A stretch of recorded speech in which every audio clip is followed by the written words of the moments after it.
All right, we're almost done. On number 25, I see 4 terms, so I'm going to think about grouping. Put the first two in group, the second two in group. The GCF for that first group is x squared.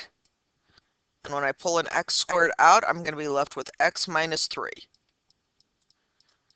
In that second group, I don't really have a GCF, but I can always pull out a 1, and I'll be left with x minus 3. Well, I have the same thing inside my parentheses, so I'm technically factoring that out. And then in the second set of parentheses, I write whatever's left over. On 26, I'm going to factor out a y, and I'm left with 2y squared minus 2y minus 3. I couldn't pull out any numbers because there's nothing that goes into 2, 2, and 3. I'm going to have to use a slide and divide, multiply that by -6, and I get y, actually I'm going to do that off to the side, y squared minus 2y minus 6. I'm going to do my diamond. It needs to multiply to -6, add to -2. And let's see, 1 times 6, that's not going to work. 2 times 6, that's not going to work. Or 2 times 3, I'm sorry. None of those are going to work, so I'm going to leave it right there.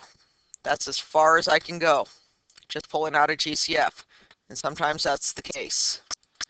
All right, number 27, we have a rectangle.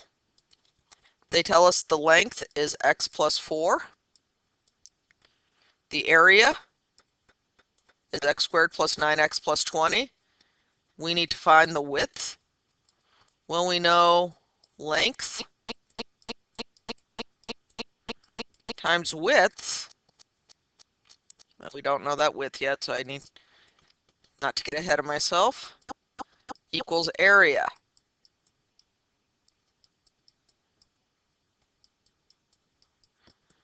So if I just factor that trinomial, multiply to 20, add to 9, and the thing is, they're giving me one of the numbers right there. It's 4.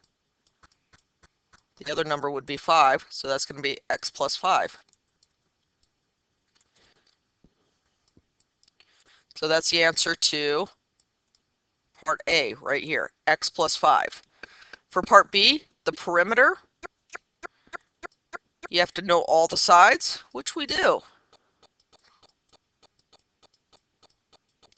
So for part B, you add up x plus 4. Whoops, that should be a 5, I'm sorry. Plus x plus 5 plus x plus 4 plus x plus 5.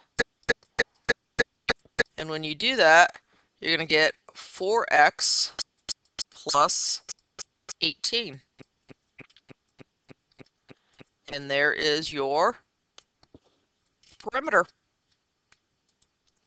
All right, enjoy.